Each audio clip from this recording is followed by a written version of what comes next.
Okay, I'm going to do my NFC power rankings. It's a little short video. Hope you all enjoy it. This isn't just about trashing Cowboy fans, as fun as that is.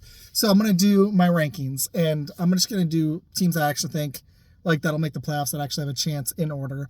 But I'm not including the NFC South. They're going to be a little bit further down. The team that I think has the best chance right now before the rest of the offseason, we're in the middle of May, to contend next year is actually the Detroit Lions. I mean, they honestly could have beaten San Fran. Momentum swung. Dan Campbell just can't help himself ever. I do worry about Jared Goff, like his ceiling, but the rest of that roster is stacked, man. They addressed offensive line. They addressed corner in the draft. They hit their secondary significantly. That defense should be improved. That was their big weakness that past D. If Terrion Arnold or Rakestraw Jr., either of them are solid, that's an improvement over last year. It just is. So I've actually got the Lions at 1. I'm not a Lions fan. I'm a Packers fan, but I'm going to give them props. This is where I'm torn between 2 and 3.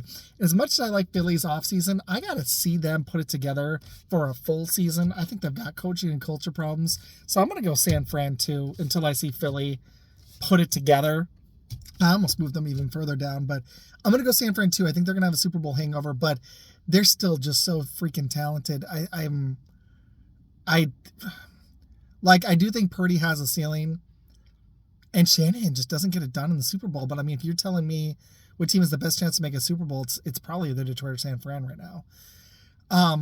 So, yeah, I'm going to go Detroit 1, San Fran 2. 3, I will go Philly. They lost some pieces on both lines. That concerns me.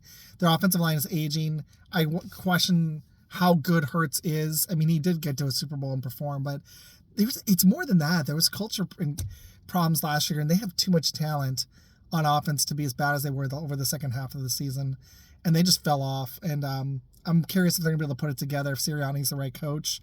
I think some big questions are going to get answered about Philly this year. So I've got them at 3. I think they take the NFC East. Dallas fell way down this offseason. They lost a ton. They don't have a running back. At 4, I will go Green Bay. I think that they're on the rise, but I can't put them higher than into the top 3 yet. I got to see Jordan Love put it together for a full season. Like I've said it.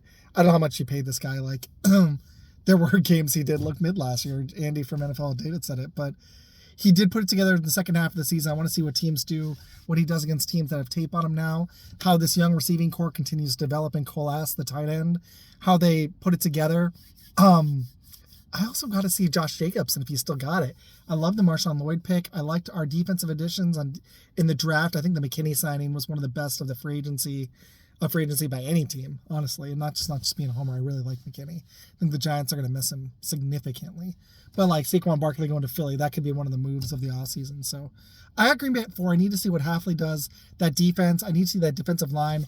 Offensive line's young, but I think it's going to actually won't be a weakness. I didn't hate the Morgan pick. I just don't know where he's going to play.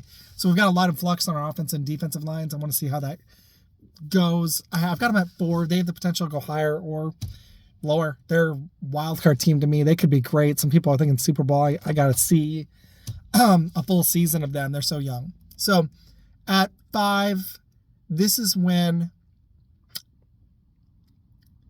I'm actually going to go Rams. I can't go Cowboys yet. I think the Rams are the sneaky team that could surprise everybody if the 49ers fall apart and take the NFC West. I doubt it. I like Stafford if he can stay healthy. I like them going out and getting Blake Corum to back up Kyron Williams. That was very slick because they were better when they had a running game last year. If Blake Corum can do even a part of what Kyron Williams does when he's healthy, but that Nakua and Cooper Kupp combo is legit. That D, losing Aaron Donald sucks, but they addressed it in the draft. And they hit some, they're going to miss Morris significantly, but they went and hit on that. I liked their draft. It was solid. I question what the team's ceiling is, but they're so young, they could break out. I could see it. So I'm going the Rams at 5. I think they are a better roster up and down and coach. They have better coaching than Dallas. So I'll go Dallas at 6. I think they're going to be a wild card team this year. At best, they lost a lot. They don't have a running game. I did like some of their draft picks, but I wasn't a huge fan of Guyton. I liked the Cooper Beebe pick a lot. And Marshawn Nealon, those were solid, but they're still undersized. They've got Jerry problems. They got Dak problems. They got McCarthy problems. They got problems all over the place. There you go. I said all problems.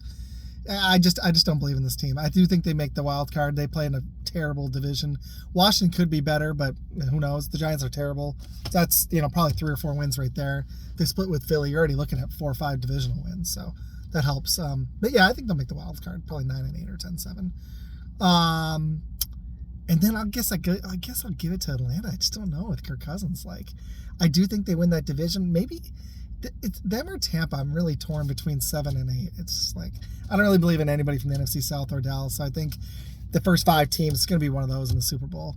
Either, Detroit, San Fran, Philly, Green Bay, or the Rams. I don't see anybody else in the NFC. Maybe some surprise happens, but I doubt it. Let me know what y'all think. Please go subscribe to YouTube. This will be, I'll put it up on Facebook and Twitter later as well. Please go check out Fun Football Podcast. I had a lot of fun, guys. These will be what I'll be making for the rest of, I'll be recording in May and releasing them through the summer. And I'll be back on live episodes in the fall with some new fantasy content. I'll be doing a double header on Thursdays. My pick'em, and I'll be doing some other stuff on Thursday nights at 7 p.m. Eastern. We'll do 2 pick'ems a month, and then I'll have like an event special, and I'll be hitting some more college football. I'm expanding a little bit. And then so that'll be like a 30 to 45 minute show. And then at 8 p.m. Eastern, 7 my time, I'm in Texas. So at 8 p.m. Eastern, I'll be doing a 30 minutes max fantasy football show most likely with Jason. I'm very excited. We'll probably have some guests on there. So yeah, I think that's gonna be a lot of fun, guys. But that's what I'll be coming out with this fall. That'll be launching mid to late August. So look out for that. I'm very excited. And yeah, you can catch me. I'll be doing a pre-record with Millie Goats tonight. It's Friday. What is it, May 10th? May 10th. You can check that out. I'm sure it'll be on YouTube everywhere. So that's my last full-length video I'm recording, and it's pre-recorded. So yeah, check it out. But hope you guys enjoyed this. I'll do my AFC version next. Thank you.